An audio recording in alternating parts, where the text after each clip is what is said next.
Alright, so nagbabalik tayo sa ating violin tips and tricks. And for today's video, let's talk about finding the sweet spot on your instrument. No? Finding the best position or placement of the bow on the string for your specific instrument. No? Paano mo yun mahahanap? Ano yung mga tips on how to generate the best quality sound as possible? Yan yung pag-usapan natin on today's video. Okay? So, no, kung nag-play kayo ng ibang musical instruments, no, especially yung mga percussion instruments, no, o kung drummer ka, 'di ba? It's not always about how hard you hit, no, but it's about the position or place where you hit your drums, no. Sabi nga ng mga drummers, no, kung familiar kayo. So, hindi lalabas yung pinakamalakas na tunog kahit sobrang lakas ng palo mo pag mali yung position. If you are not playing on the proper position or the proper placement of, for example nga, for drummers, your sticks are not hitting on the exact point that you need to be hitting the drum head, hindi siya magpo-produce ng magandang sound or not the best sound possible. Now, that same principle also applies when we are playing on our instrument, no? Yung tinatawag nating sounding point. Okay? So, where is the sounding point for the violin? Okay? So, we need to be able to play here, no? In between the bridge and the fingerboard. Sometimes we can go over the fingerboard. So, magbigay tayo ng allowance, so maybe around half an inch or 1 inch in the fingerboard position. So, doon tayo nagpe-play, doon tayo nagdodraw ng bow. Now, we have to understand that finding that sweet spot means that we are able to play as loud as we want, no? And the quality does not suffer. Kasi may times that we can play loud but it's too harsh. Loud but it's too scratchy. No, nawawala yung magandang quality. We have to find the best quality of the sound that we want. And we can only achieve that, to be honest, no, by practicing and experimenting with your instruments. Kasi nakadepende din yan sa reaction of your instrument or with, let's say, quality of strings, no, yung pagkakataba sa bow, sa bridge rather. So, marami ding mga factors. So, it's not something na, sa violin ko dito, sa violin mo ganun na din. No, you have to also create or practice that sweet spot. Pero, bibigyan ko kayo ng rough estimate kung nasaan doon. Okay? So, we are going first for the extremes, no? So, the closer you are to the fingerboard, the softer it gets, no? Mas mahina. So, mag-play tayo ng open string. Let's play an open A. And then I'm going closer to the bridge. Same stroke, same speed, same lengths. And also same pressure, no?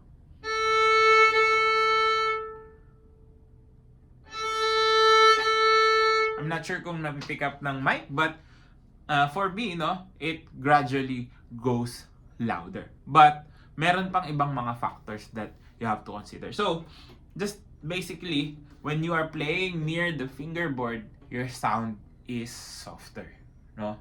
Generally softer. Pwede mo ring ilakas. May mga ways in order for us to make it sound louder, but generally, it's going to be soft. Kung yung effort na ibibigay mo ay ganun lang, no? Very neutral yung effort na binibigay natin. Neutral din sa bow speed and neutral din yung pressure na binibigay natin. Now, ganun yung magiging sound niya. So, for me, for my instrument then, it's right here. I'm getting the most amount of sound that I need and the best quality that I want, no? Kasi if I go further in, nagiging ano na yung sound niya, very metallic, no? Tawag natin doon ponticello yung sound.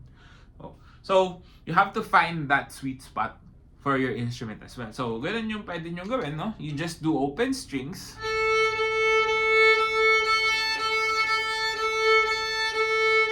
And then you can find it, no? Even on the G string, for example. metallic na siya. So, I need to go back. No? So, kailangan mong hanapin. You have to at least go overboard a little bit. No? Mahanap mo rin yung metallic sound so that you know exactly the spectrum of sounds that you can get from your instrument. And then, move back a konti. Doon mo makikita yung best quality of sound na may bibigay sa'yo. So, for me, nandito. Around here, no? At least half an inch from my bridge, no? So, nakadepende sa inyo yun. Huwag nyo masyado sukatin with a ruler or something. You have to be able to do it with your bowing. Okay, now, the thing about that sweet spot though is it's not really effortless in a sense, no? Kasi when you reach that point, no, the tension is highest here, no? Kaya pag nagva-vibrate doon yung strings, very aggressive yung vibrations niya. So, ang tendency is that your bow will slide down. Kaya mapapansin natin sa mga beginners, no, is that they tend to play here.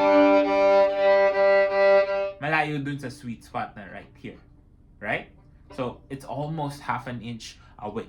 So, kapag nandito na tayo, wala nang laban. Hindi na lumalaban yung strings. That's why, yes, effortless siya, but the sound that comes out is not as good as when you are here. So, bakit nga ba kailangan nating labanan yun?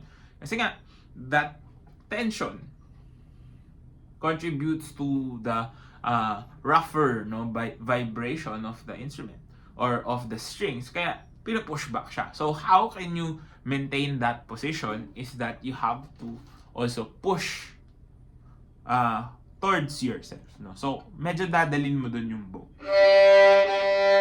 So, it's not just going this direction. Meron konting effort going here, usually coming from your index. So, you're pulling with your index towards you so that you can maintain that contact and maintain that position, no? So, for a lot of beginners, this would really be hard kasi nasanay tayo na, oh, effortless. Akala ko ba effortless, di ba? It would become effortless in the long run kasi alam mo na kung ano yung timpla, you know exactly how much effort or force you have to put or pressure you have to put for that specific string, for example. Kasi nga sa G string, for example, mas kailangan mo ng effort, no? Of course, if you are on the E string, not as much effort yung kailangan mo. But you still need to put a little bit of work so that you can fine-tune whatever it is that you need to fine-tune para maayos mo yung sounding points. Ayan. So, basically, yun yung magiging sweet spot mo, no? So, let's say you don't need to put in like 100% effort, no? Siguro, you can put in 30% effort pero lumalabas yung pinakamagandang sound possible, no? Like for example, if we do a scale from here,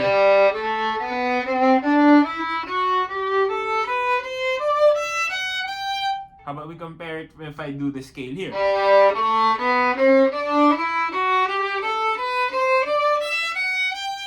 Parehas naman silang may lumalabas na sound, no?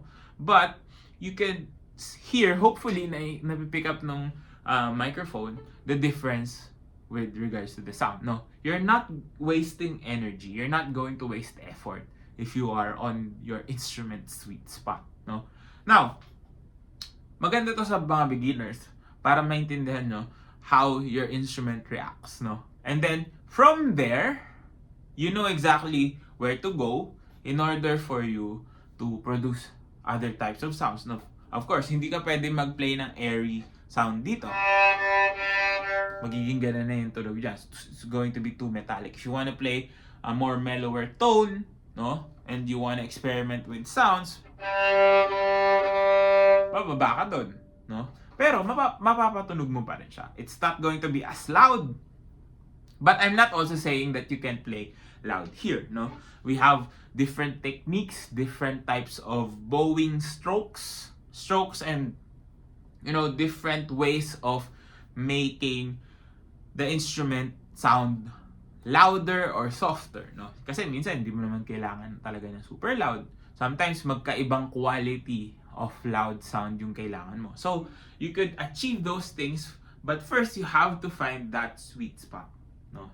The place on your instrument that you could produce the best quality of sound with the least amount of effort. Okay? Least amount. Ibig sabihin may effort pa rin talaga na binibigay. So, hindi ka masyadong mapapagod, but you're still getting as much sound out of your instrument as possible. So, pag nahanap mo yun, no, gaganda na automatically. So, a lot of my students nga, parang na-feel nila na magic kasi ginalaw mo lang, di ba? Pero, it makes a huge difference. So, try it out, no, with your instruments. No, mag-play muna kayo ng open string lang na bowing, quarters, let's say, and then try to move the bow around. No, find that sweet spot. So, it would usually just be right here. No, hanapin nyo dito sa may area na to. So, we can say like 3/4 of the way to the bridge. No, so try nyo hanapin doon, and sana makita nyo agad, and then work your way to becoming to playing that part. No, yung pwesto na yon na maging natural sa inyo, and it would do wonders with your playing. Yan. So, sana nakatulong tong video na to. If it did, please do drop a like. Comment down below more content you'd like to see. And of course, subscribe to my YouTube channel. Follow me on all my socials. All the links you need down in the description box below. This has been Ryan Monakil for Violin Tips and Tricks. And I'll see you on the next video.